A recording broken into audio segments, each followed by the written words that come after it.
আল্লাহর বান্দারা, আমি একটা প্রবাসের গল্প বলি। গল্পটা হইল, এক প্রবাস 10 বছর বিদেশ থেকে সে বাড়িতে আসছে। যখন বাড়িতে আসছে, আস্তে আস্তে তার সন্ধ্যা হয়ে গেছে, অন্ধকার নেমে আসছে।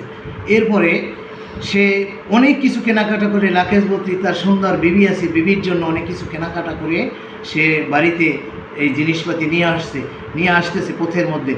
এখন অন্ধকার হয়ে গেছে, কিন্তু ওই ব্যক্তির কাছে কি নাই? টর্চ লাইট নেই। সব কিছু আছে, অনেক সরঞ্জাম আছে, অনেক টাকা পয়সা আছে, তার কাছে টর্চ লাইট নেই। এদিকে তার বিবিও তার স্বামীকে সারপ্রাইজ দেওয়ার জন্য কি করছে? সারপ্রাইজ দেওয়ার জন্য সেও ওই গাছের ঝুপঝাপ গাছের আড়ালে সে পলাই রয়েছে যে আমি স্বামীকে চমকাই দেবো। বাড়ির আশেপাশে আসা মাত্র সে পলাই রয়েছে। পলাই থেকে সে হইবে একটু খুসখুস একটু ঘুসঘুস করতেছে। আর স্বামী বেচারাও একটু ভয়ে ভয়ে আসতেছে, কারণ সাথে অনেকগুলো টাকা পয়সা, অনেক জিনিসপাতি বিবির জন্য, আত্মীয় স্বজনের জন্য নিয়ে আসছে। সর্বপ্রথম বিবিকে, সুন্দর বিবিকে সারপ্রাইজ দেবে, টাকা গয়নাগাটি সব কিছু নিয়ে আসছে। এখন ওই ঘুসঘুস শব্দ তার কানে আসছে। এখন তার কাছে কিন্তু কি নাই বলছিলাম? টর্চ লাইট নাই, কি নাই? আলো নাই।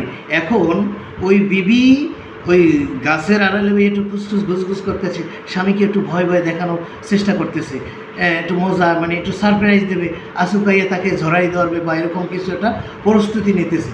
এখন স্বামী বেচারা মনে করলো যে আসলে আমার কাছে টাকা পয়সা আছে, আমি যে প্রবাস থেকে দেশে আসছি এইটা হয়তো এলাকার লোকজন জেনে গেছে, সন্ত্রাসীরা বা গুন্ডারা জেনে গেছে, তাহলে আমার এখন নিজের আত্মরক্ষা করতে হবে।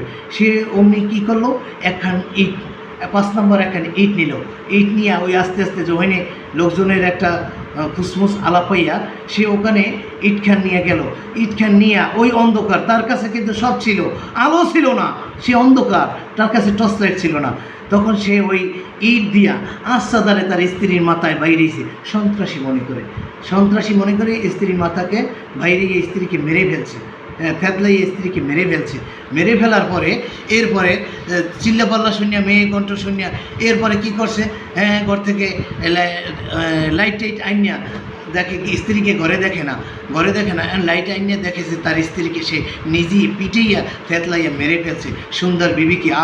যেই বিবির জন্য 10 বছর সাধনা করে বিবিকে নিজ হাতে মরছে। বন্ধুরা, কষ্টটা কেমন মনে হইতে পারে? তাহলে ঠিক এরকম যেমন বিপদে পড়ছে বেচারা।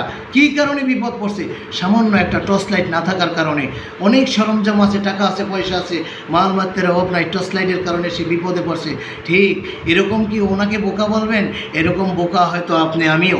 আমাদের কাছে টাকা পয়সা আছে, ভারী আছে, ঘর আছে, কিন্তু আমাদের চলতে হলে আখিরাতের রাস্তা, জাহান্নামের রাস্তা, বড়ই অন্ধকার পথ, একাকীর পথ। ওই পথে চলতে হলে আমাদেরও একটা টর্চ লাইট লাগবে। সেই টর্চ লাইটটা হলো কোরআনী এলেম। আমার কাছে একটা টর্চ লাইট লাগবে, সেটা হলে আলো লাগবে। সেটা হলে কি? ইমানের আলো।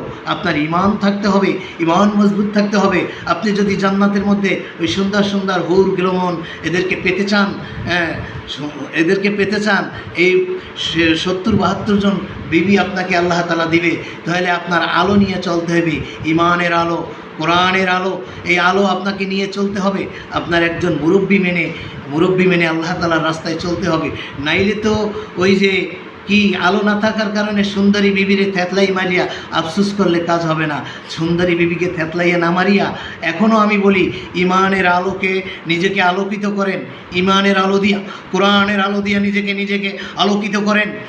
তাহলে আপনার কপাল খুলে যাবে, মঙ্গল, দুনিয়া, ইহকাল, পরকাল। আর দুনিয়ায় চলার জন্য খবরদার টর্চ লাইট নিয়ে হাতে হাঁটিও, আগে সন্ত্রাসী নির্ণয় করিও, আবার নিজের স্ত্রীকে ইট দিয়ে থেতলাই মারিও না, টর্চ লাইট দিয়ে মারিয়ে দেখিল যে কেডা সন্ত্রাসী না নিজের কেউ।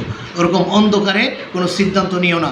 তাহলে তুমি যেমন শরীয়তের ব্যাপারেও, যে শরীয়ত জানে, যে শরীয়ত বোঝে, এমন একজন আল্লাহওয়ালা ব্যক্তির কাছে তুমি পরামর্শ নিয়ে চলিও। নিজের সিদ্ধান্তে বোকা চলিয়া খামখেয়ালি ওই বাংলা বোখারি বরিয়া জীবনটারে তেজপাতা করিও না, জীবনটারে সর্বনাশ করিও না। যারা 14 বছর 15 বছর ডাইলের পানি খাইয়া বোখারি শরীফ শিখছে, বোখারির 10 দেয়, তাদের কাছ থেকে মশালা নাও। নিজে বাংলা বোখারি করিয়া ইউটিউবের ছাত্র হইয়া অন্ধকারে ডুবিয়া নিজের স্ত্রীকে থেতলাইয়া মারিও না। আশা করি বুঝাইতে পারছি।